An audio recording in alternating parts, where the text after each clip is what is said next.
I've been getting this message just after starting the car, so today I'm changing the battery in the key fob for my 2023 Qashqai, or also referred to as the Rogue Sport.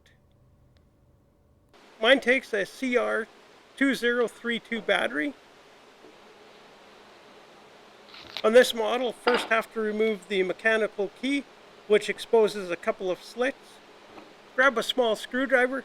I used a cloth to protect the casing.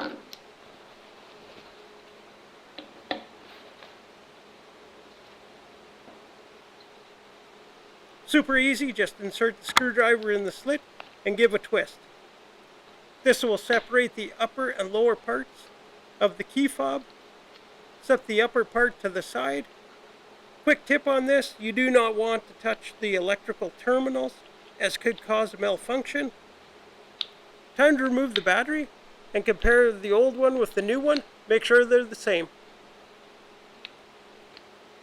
Quick tip when handling these batteries, hold them on the edges, as holding them on the flat surfaces, the plus and minus surfaces, will greatly deplete the storage capacity. When inserting the new battery, make sure the positive side faces the same way as the one you just removed. Alright, time to reassemble the key fob.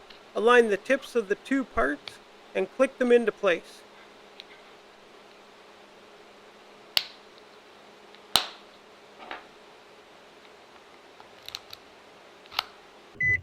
Okay, now it's time to give this a quick test and start the car. And this is fantastic. The message is gone, and this was a quick fix. Thanks for watching. Please leave a comment, and if you liked the video, please give it a thumbs up.